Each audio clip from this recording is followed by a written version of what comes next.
Members of the Bradford and Bingley Building Society are likely to get windfall payments of around £1,000 after they voted in favour of converting the society to a bank. But they'll have to vote on the issue again, and it's likely to be at least a year before there's any payout. The vote is a major setback for the Building Society movement.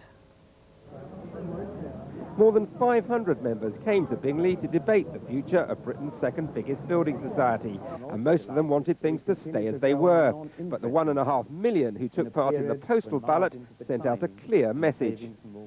62% voted against Bradford and Bingley remaining a mutual building society. Exceptional results. The directors said they would listen to that message and take steps to convert to a bank.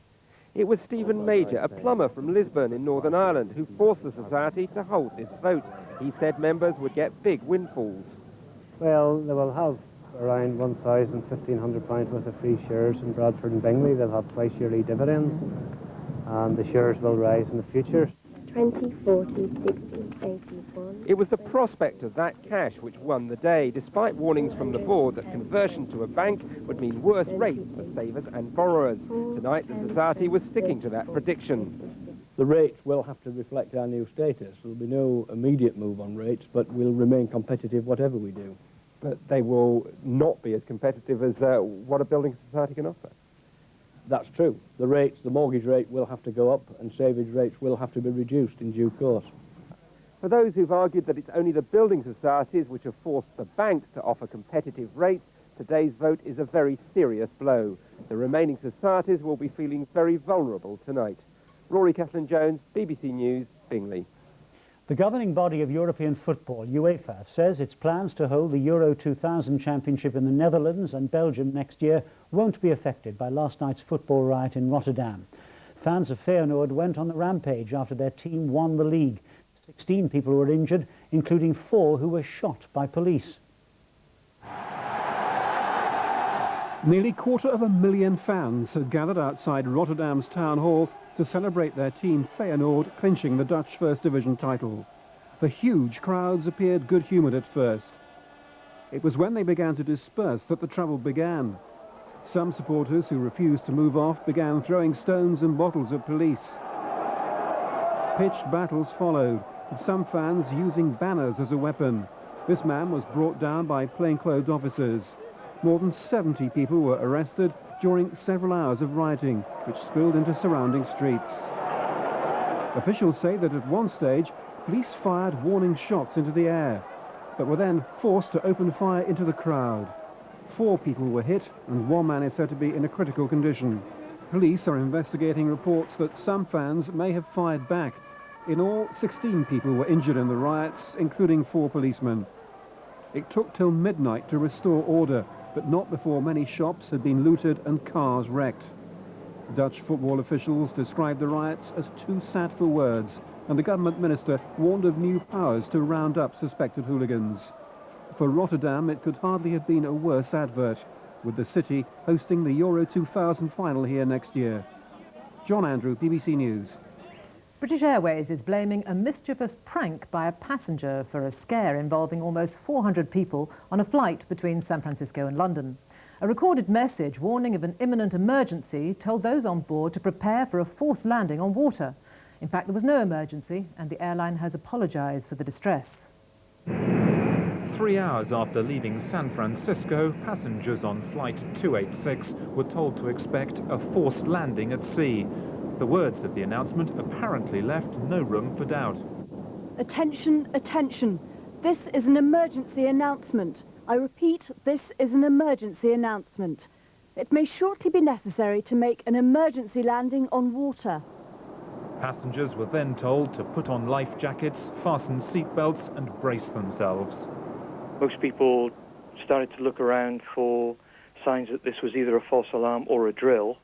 And then it started a second time, a second playthrough, and by which time most people thought that this was real, and we started to put on our life jackets.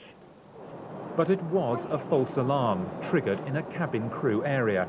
BA's ruled out a mistake by crew members or a technical fault, and says a passenger must have pressed an emergency button.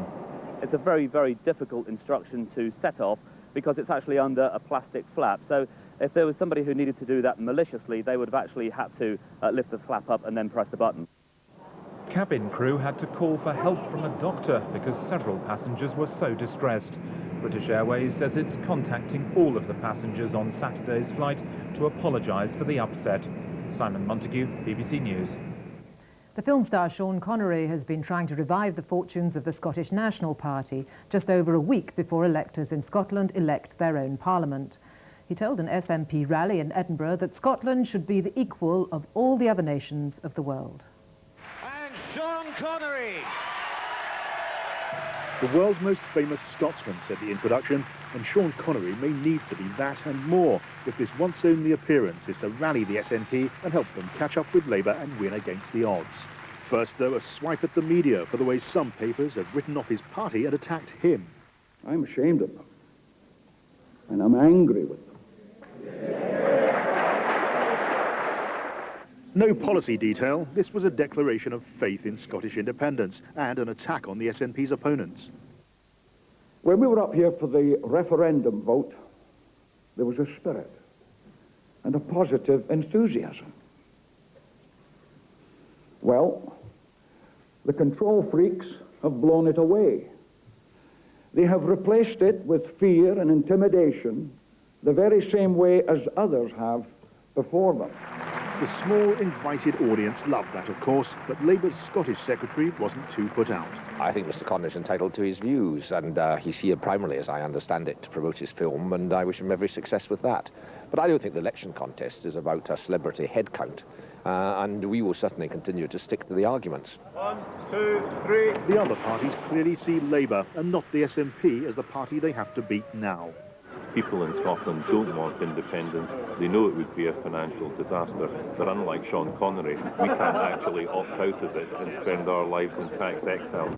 I think Sean Connery is a very good actor. We all enjoy his performances, but he's not a politician. We all know he's SNP anyway, and I think people will be quite unmoved. The truth is, the SNP campaign has fallen apart.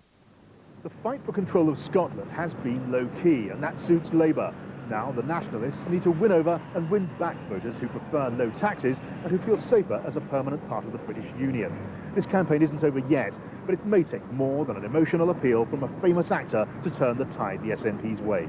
John Pienaar, BBC News, Edinburgh. Well, now back to our main news tonight. One of Britain's most popular television presenters, the BBC's Jill Dando, has died after being attacked outside her home in London. She was found with serious head injuries. Our reporter Clarence Mitchell is at the scene in Fulham. Clarence, are the police uncovering any clues in the street? The police investigation, Martin, is at full swing now. There are at least 30 detectives involved in this. Behind me, you can see the activity outside Jill's home here in Gowan Avenue in Fulham. That will continue for some time yet. The very detailed forensic examination of the scene, the post-mortem examination of her body is ongoing. Not too far from here, and that, we're told, will continue for some hours yet.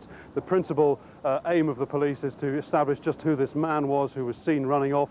To that end, they've established an incident room at Kensington Police Station. I'll briefly give you a telephone number, 0181 246 0730. If anybody with any information has anything to say, the police would very much like to hear from them as soon as possible. And very briefly, Clarence, any more details about the search at Putney Bridge?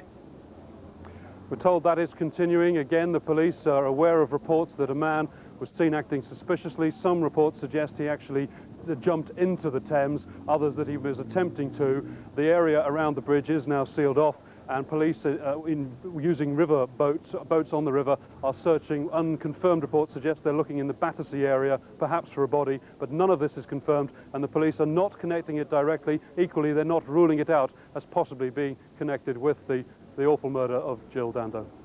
Clarence, thank you very much. The murder of our friend and colleague Jill Dando dominates tonight's news. Jill was special, not only to the millions of you who watched, admired and loved her over the years, but to all of us who had the privilege and delight of working with her. The news was best when it was read by Jill. None of us could have believed it would one day be about her. Good night.